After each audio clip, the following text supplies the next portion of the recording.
Welcome to Learn English Speaking. Let's talk stories. Here we bring you amazing stories to improve your English fluency. Don't forget to like, share, and subscribe for more exciting lessons. Let's learn together. Wash Washington Square. He was short, thin, and wore glasses. He had brown hair and blue eyes.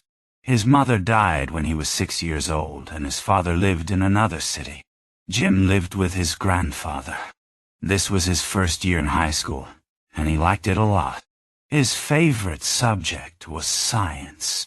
On weekends, he had a part-time job at a supermarket to make extra pocket money. Jim's home was on Telegraph Hill near San Francisco Bay. From his living room, he could see the Golden Gate Bridge and the bay. Every morning, he walked down Telegraph Hill.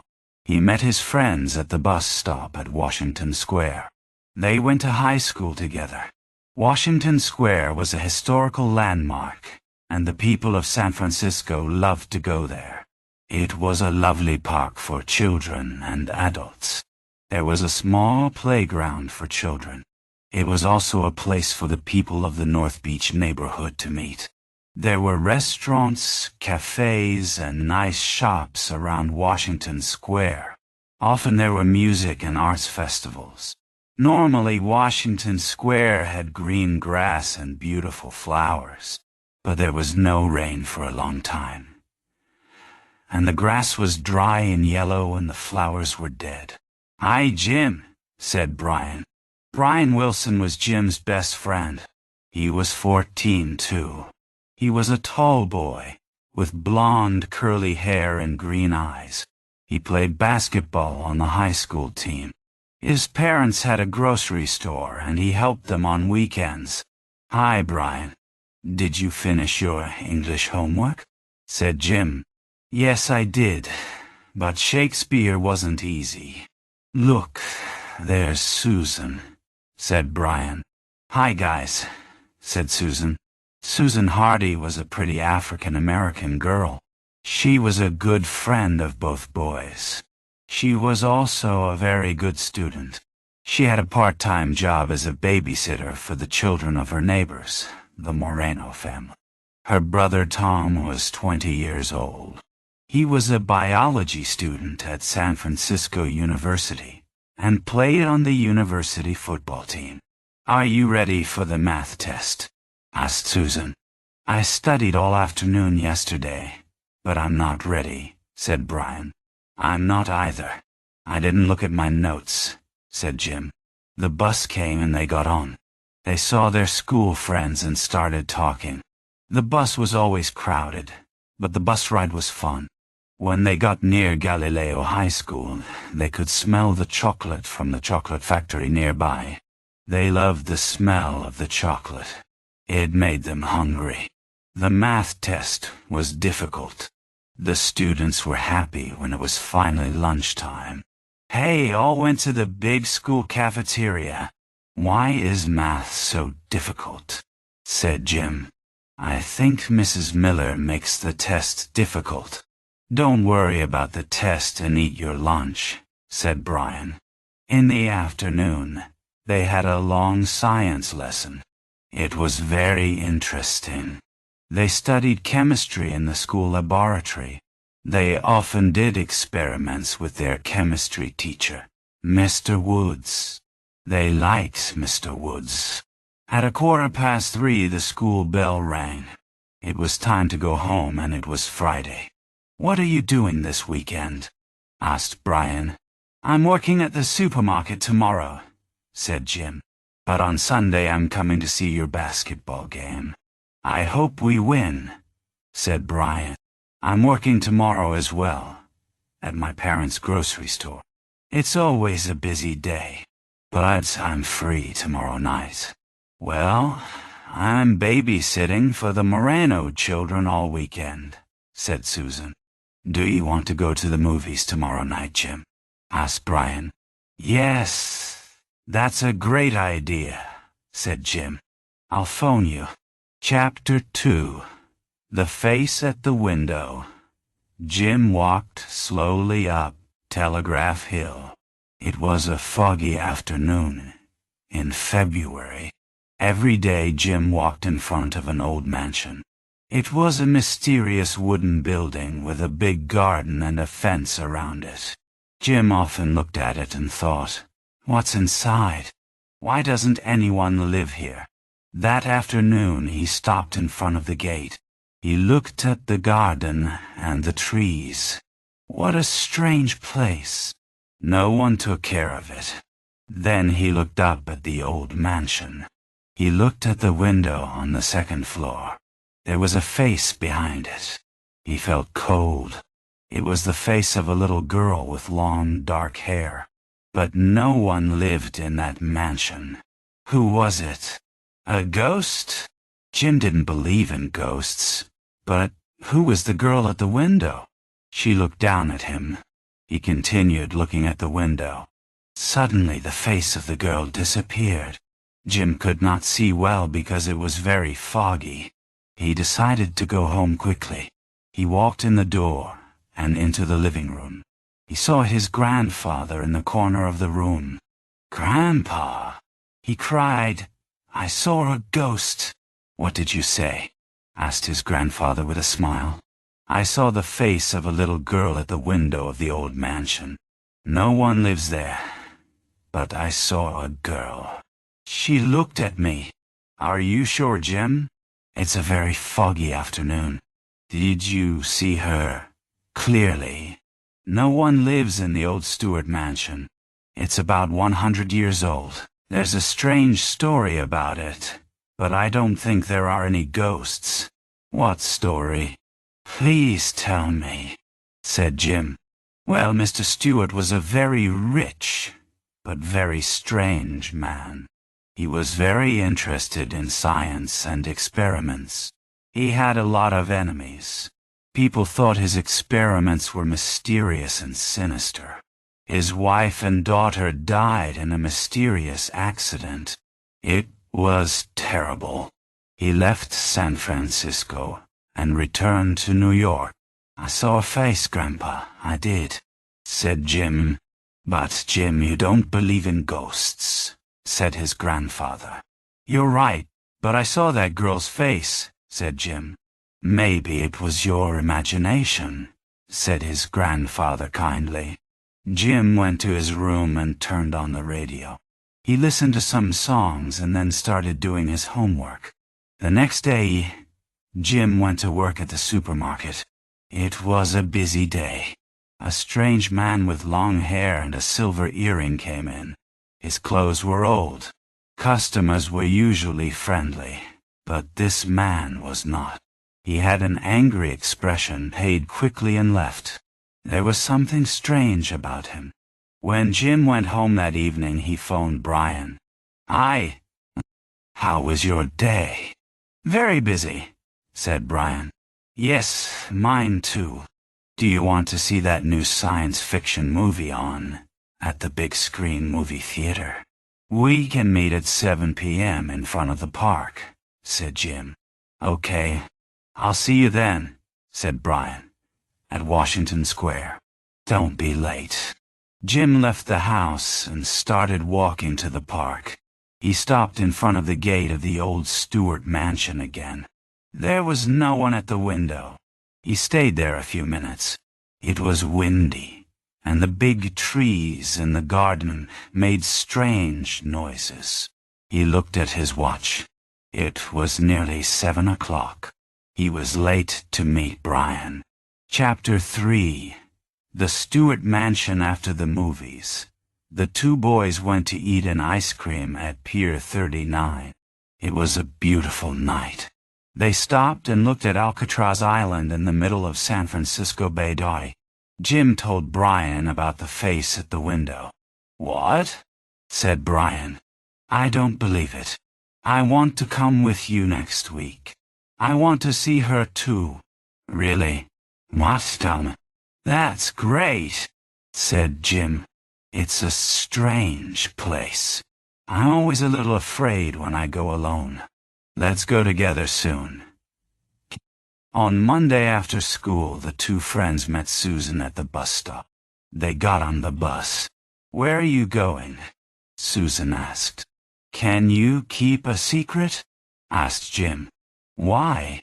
Do you have a secret?" asked Susan. "Yes, I do," said Jim. "Is it about Jenny Lee's new boyfriend?" asked Susan. Jenny was a very popular girl in their class. Susan hoped Jenny Lee's new boyfriend wasn't Jim.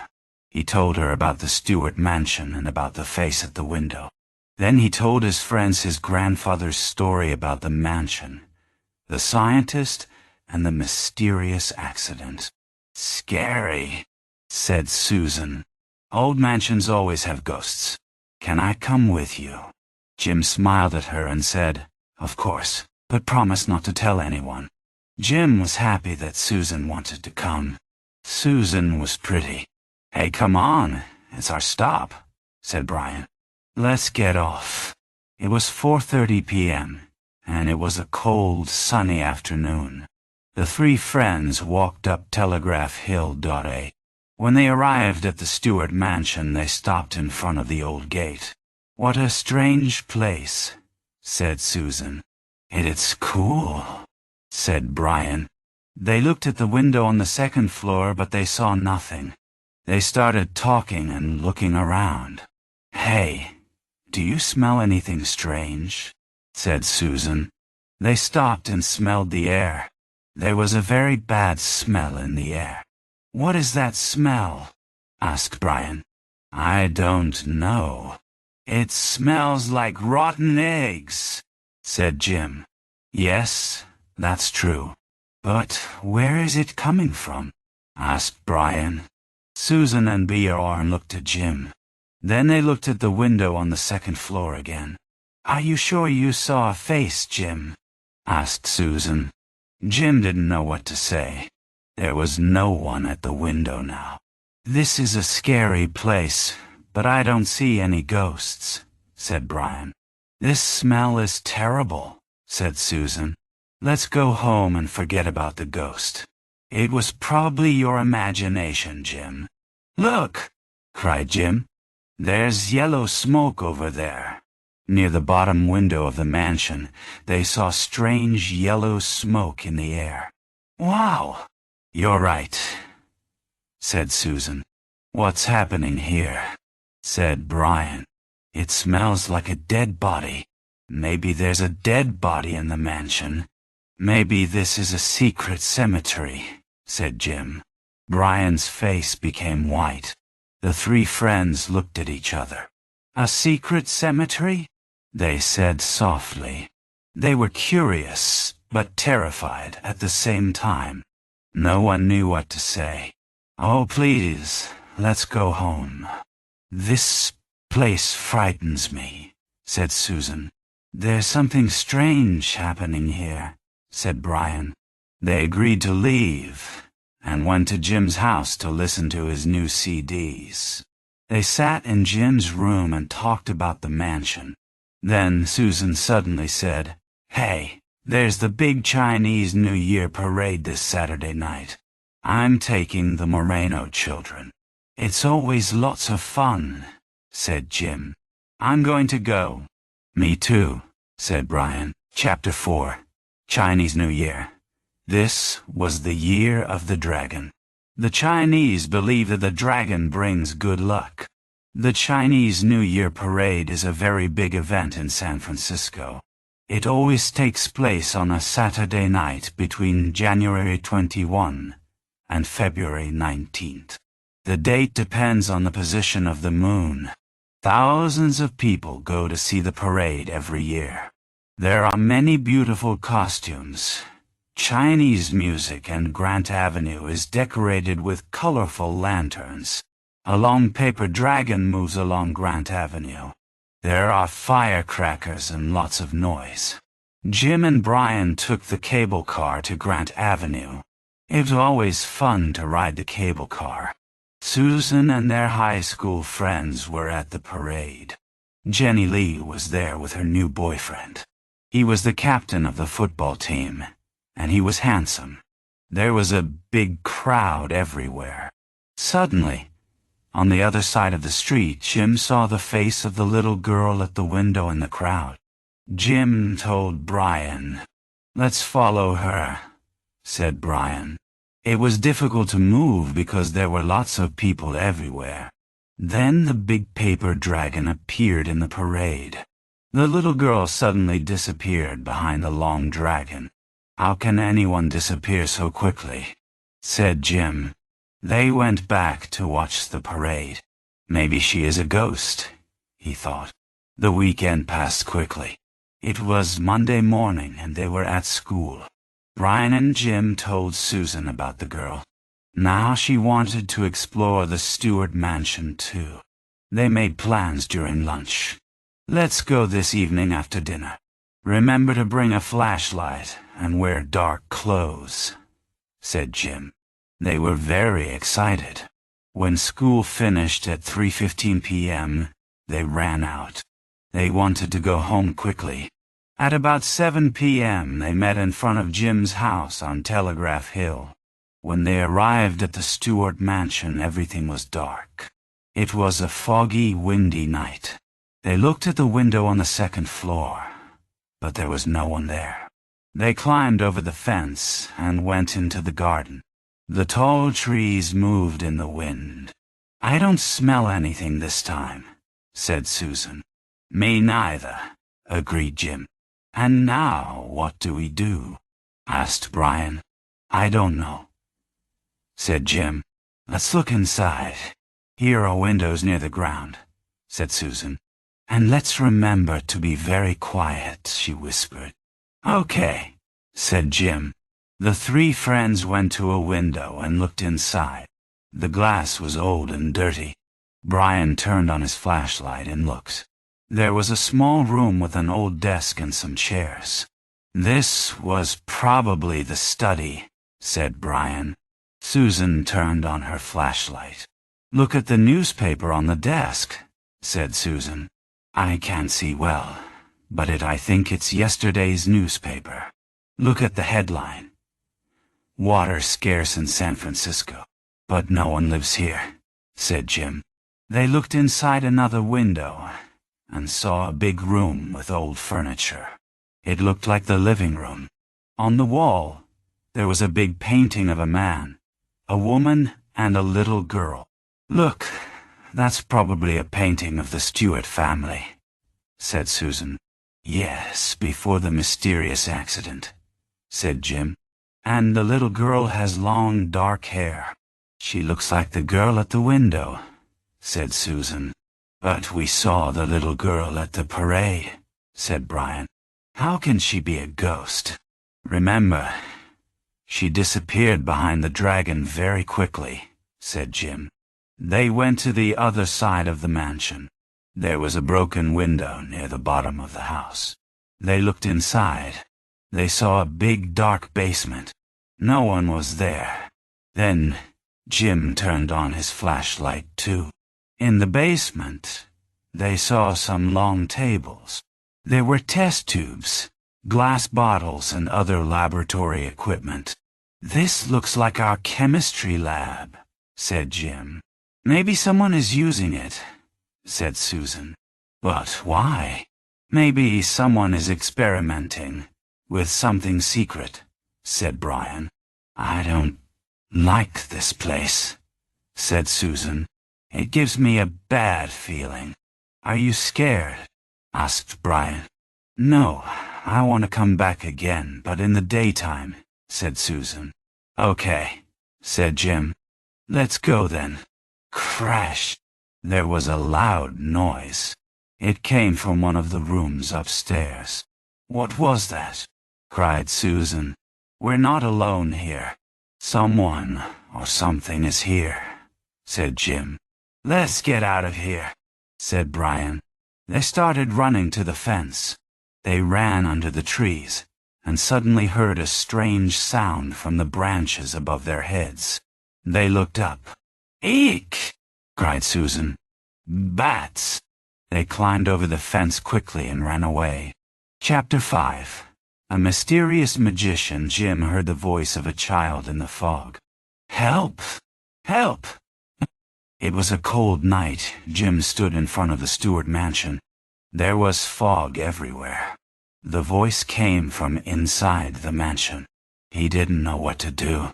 He wanted to help the child, but he also wanted to run away. Suddenly, he felt a hand on his arm. For a moment, his heart stopped. He could not turn around. He was too scared. An angry voice behind him said, "What do you want?" Jim turned around slowly. He saw a big Mar with long dark hair and angry eyes. "It's the same man I saw at the supermarket 2 weeks ago," he thought. He was about 50 years old. He had a silver tooth, and it shone in the dark. He also had a silver earring. He was awful. "Well, what do you want here?" Jim looked at him and said, Nothing? Who are you?" "Don't ask questions. Stay away from here. I'm a dangerous man. I eliminate problems, and you're a problem. Go away now." He pushed Jim to the ground and disappeared in the fog. Jim woke up. He was scared. Phew! It was only a dream, he thought. He looked at his alarm clock. It was 3 a.m. The next day, Jim, Brian, and Susan went back to the mansion in the afternoon. They went to the basement window. No one was there. But there was a big black book on one of the tables.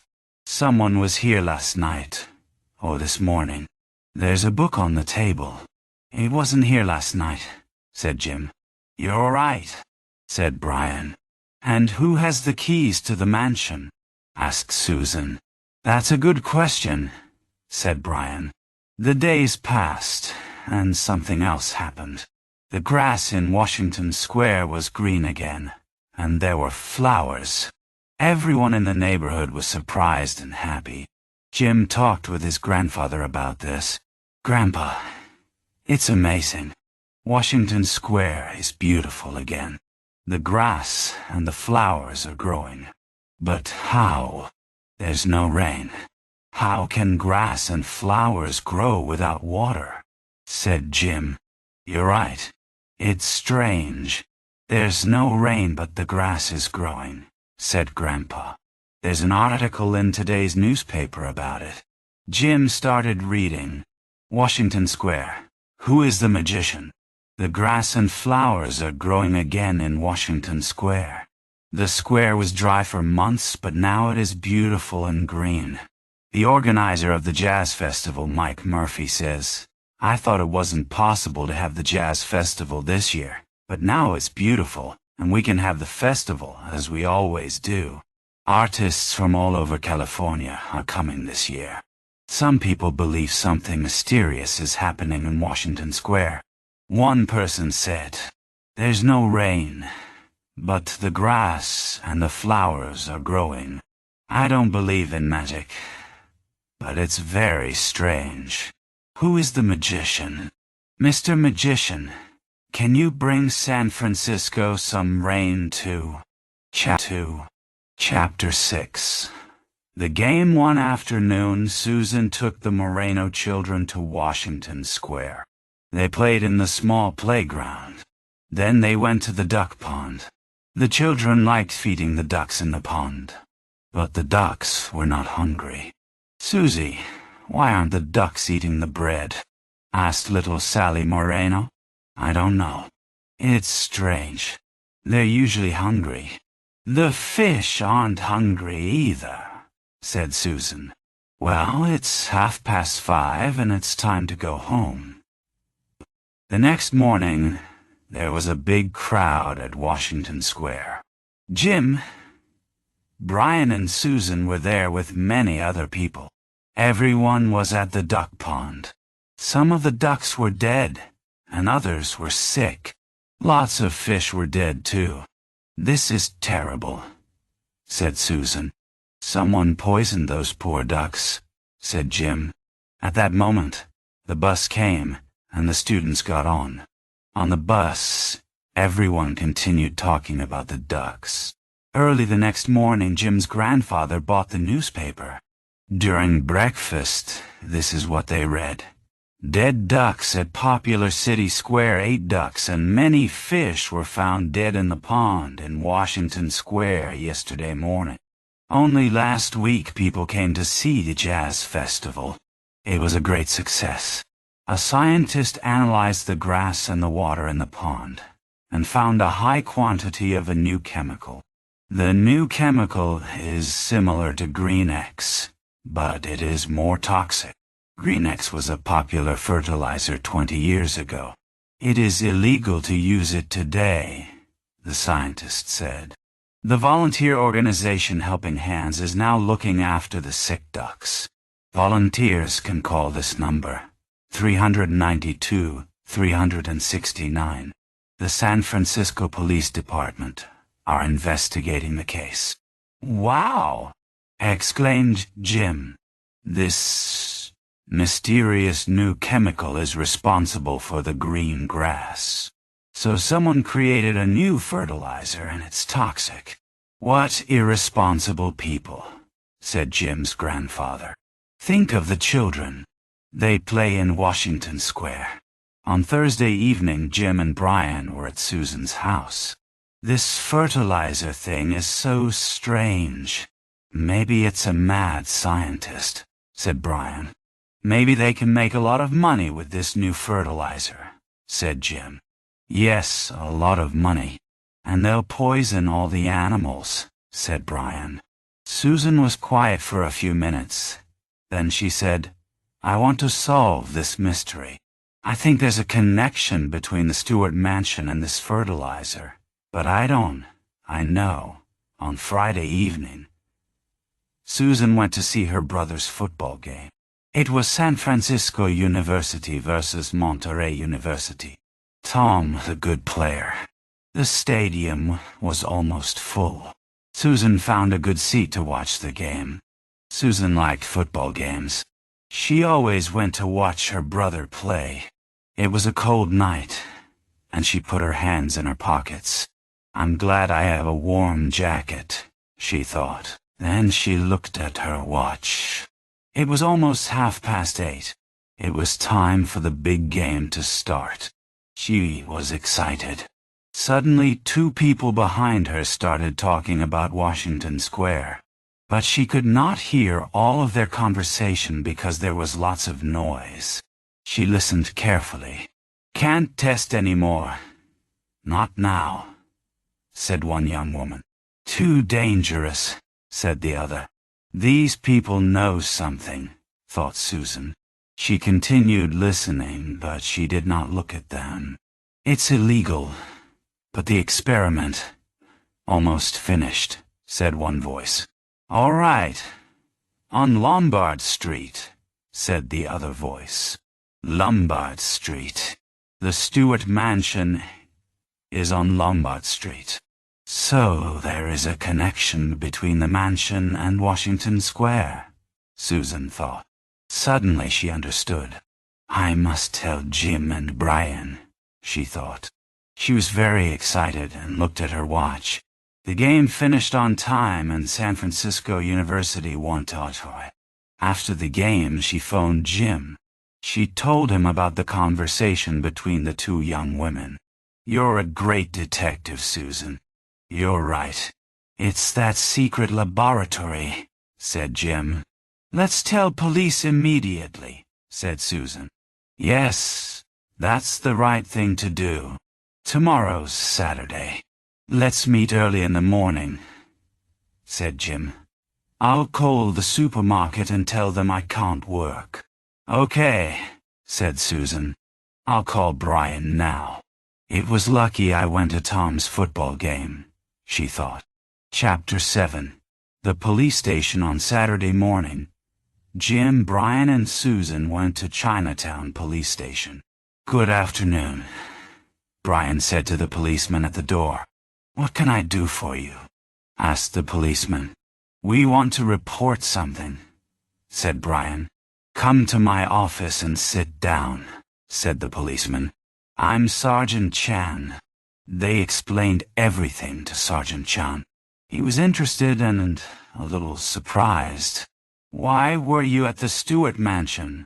asked Sergeant Chan. "One day I saw the face of a little girl at the window," said Jim. "I told my friends, and we wanted to explore it." "Did you see anyone inside this secret lab?" asked Sergeant Chan. "No, we didn't," said Jim. "I understand," said Sergeant Chan. "The mansion is very close to Washington Square. Perhaps you discovered something interesting that night. I'll send some officers to investigate. I want you to come too. You know where the laboratory is." "I'll phone you, yes, Sergeant," answered Jim. In the afternoon, the phone rang at Jim's house. "Hello, this is Sergeant Chan of the San Francisco Police Department. May I speak to Jim Riley?" "This is Jim Riley." "Hello, Sergeant Chan. Jim, my officers and I are going to investigate the Stewart mansion. Can we meet you at 5 o'clock this afternoon?" "Of course. Let's meet in front of my house at 325 Lombard Street. Then we can go together," said Jim. "You and your friends wait outside your house. We'll go in a police car," said Sergeant Chan. "We'll see you at 5 o'clock then. Goodbye." Jim was excited. He told his grandfather about the phone call. "I'm very proud of you and your friends. You're doing the right thing," said his grandfather. He smiled, but he was worried. "Thanks, Grandpa." Jim called Brian and Susan. "Meet me outside my house. The police are going to drive us to the mansion." It was 5 p.m. Jim saw 2 police cars in front of his house. He and his friends got into the police car with Sergeant Chan. "Good evening. This is Sergeant Lopez," said Sergeant Chan. "Pleased to meet you, sir," said Jim, Brian, and Susan. "Now this is our plan. We'll drive to the mansion and my officers, and I will go in. Jim, you will show us the basement window. After that, you must stay outside the mansion. Only the police will enter because it can be dangerous. Do you understand?" "Yes, I do, sir. I'll wait outside with my friends," said Jim. The police car drove up Telegraph Hill. When they arrived in front of the Stewart mansion, Jim, Sergeant Chan, and Sergeant Lopez got out of the car. 3 policemen got out of the second car. The 5 men followed Jim. He took them to the gate. The policeman looked around. "You go around the back of the house and we'll go around the front," said Sergeant Chan to the other policeman. "Where did you see this laboratory?" Sergeant Chan asked Jim. "Over there by the window," replied Jim. They saw yellow smoke near the basement window. There was a bad smell like before. "That's the smell of sulfur," said Sergeant Chan, "and it's very strong." He opened the gate and went in. The other policemen followed him. Jim remained outside with his friends and waited. Chapter 8. The Secret Formula. There were 4 young people in the laboratory, 2 women and 2 men. They were in their early 20s, and they were very busy with an experiment. They stood around a long table. One woman wrote something in the big black book. The other 3 worked with the test tubes. There was a portable computer on a small desk. Near the desk, there was a little girl. The little girl was with the man with long hair and a silver earring. Sergeant Chan looked inside the basement window and saw people in the laboratory. Jim Riley was right. "There's an illegal laboratory here. Let's go in," said Sergeant Chan to his men. The police broke the front door and went into the mansion. They immediately went to the basement. "This is the San Francisco Police Department. Put your hands over your heads," Sergeant Lopez cried. "You have the right to remain silent. Anything you say can be used against you." The young people were surprised and angry. "Oh no," cried one young man. He and his friend ran to another door, but the police stopped them. "Who are you? And what are you doing here? Do you know you are on private property?" said Sergeant Chan. One of the young women spoke. She was very nervous. "My name is Barbara Dell. We aren't criminals. We're students at San Francisco University in the Department of Chemistry." "Who's that man?" "He doesn't look like a student," said Sergeant Chan. "He's Ben Bradley. He has the key to the mansion because his grandfather was a gardener here many years ago. Now Ben doesn't have a home. He sleeps here at night," said Barbara Dell. "Oh, shut up," said Ben Bradley angrily. "Be quiet," said Sergeant Chan. "Now continue your story." "Don't tell them anything, Barbara," cried one of the young men. "The formula is our secret." "I want to tell the truth," said Barbara. "We discovered a new molecule at the university. With this molecule, we created a new formula for a powerful fertilizer. People can use this fertilizer without water. We knew that no one lived in this mansion, and we knew that there was an old laboratory in the basement, because Mr. Stewart was a scientist. We wanted to keep this a secret because you wanted to sell it to a company and make a lot of money. And you tested the fertilizer in Washington Square. You polluted the water of the duck pond. You killed the ducks and the fish. Your new fertilizer is toxic and very dangerous. Do you know that children play in the park near the duck pond?" asked Sergeant Chan angrily. "We didn't want to pollute the water in the pond or the grass in the park," said one of the young men. "We just wanted to test the new fertilizer. And you decided to test it in a public park. Didn't you think about the people and the wildlife?" "You four must come with us to the police station," said Sergeant Chan. "We will also take all the chemicals you are using in this laboratory." The little girl at the desk was scared and started crying. She ran to Barbara Dell. "Who is she?" asked Sergeant Lopez. "She's my little sister. I bring her here sometimes," said Barbara. Then the policeman, the university students, and Ben Bradley came out of the mansion. Jim, Brian, and Susan were outside. When Jim saw Ben Bradley, he was very surprised. "It's the man from the supermarket," he thought. The little girl looked at Jim. "Well, she's not a ghost. She's real," he thought. Sergeant Chan smiled at Jim, Brian, and Susan and said, "You helped us a lot. Thank you. Come to the police station tomorrow, and I'll explain everything. Thank you again." The police cars drove away. The next day, the three friends went to talk to Sergeant Chan.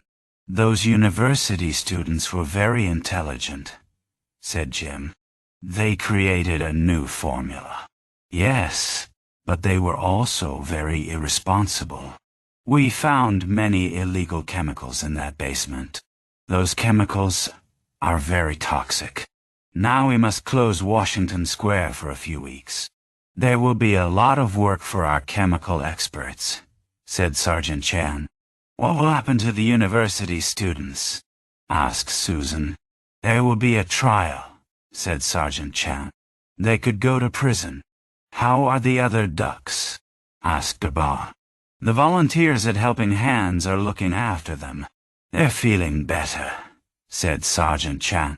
Jim, Brian, and Susan left the police station. They were all happy. "Pizza for everyone tonight," said Jim. "Great idea," said Brain. "Let's go to Nico's Pizza Place on Washington Square," said Susan. Jim and Brian looked worried. "Don't worry, I'm only joking," said Susan, laughing.